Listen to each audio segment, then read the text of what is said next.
खबर अब कोलकाता से है। आईपैक दफ्तर में छापेमारी पर ईडी का स्टेटमेंट। सबूतों के आधार पर कार्रवाई हुई है। किसी पार्टी ऑफिस की तलाशी नहीं। मामला गैर कानूनी कोयला तस्करी से जुड़ा हुआ बताया जा रहा है।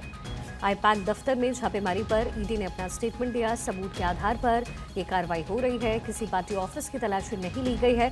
ईडी ने ये स्टेटमेंट दिया है, ये सफाई भी दी है। मामला गैर कानूनी कोयला तस्करी से जुड़ा हुआ है। ईडी की तरफ से ये भी स्टेटमेंट दिया गया है। खुद ममता बनर्जी यहां पर स्पॉट पर पहुंची थी। उन्होंने कहा था कि गैर कानूनी है। इसके बाद ईडी की तरफ से ये सफाई दी गई है, जहां पर ईडी की रेड पड़ी है। दरअसल ये मामला गैर कानूनी कोयला तस्करी से जुड़ा है। ईडी ने ये बड़ा स्टेटमेंट दिया है। किसी पार्टी ऑफिस की तलाशी नहीं ली गई है।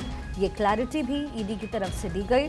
सबूतों के आधार पर ही ईडी कार्रवाई कर रही है। ये भी आईपैक को लेकर के, इस पूरे मामले को लेकर के ईडी ने कहा है। अब आईपैक क्या है, जरा आपको ये भी समझा देते हैं।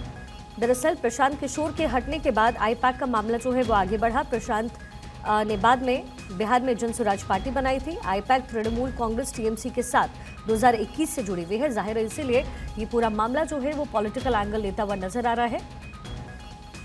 और फिलहाल इसके जो डायरेक्टर हैं वो है प्रतीक जैन। राजनीतिक दलों को लेकर के, उनकी रणनीति को लेकर के चर्चाएं इस पूरे मामले को लेकर के होती रही। इसकी शुरुआत 2013 में प्रशांत किशोर ने प्रतीक के साथ मिलकर के किया था। हालांकि बाद में प्रशांत किशोर इससे अलग हो गए। उन्होंने अपनी पॉलिटिकल पार्टी जन स्वराज बनाई। तो जाहिर है टीएमसी जो है वो भी इसमें इन्वॉल्व है और यही वजह है कि ममता बनर्जी यहां पर पहुंच गए।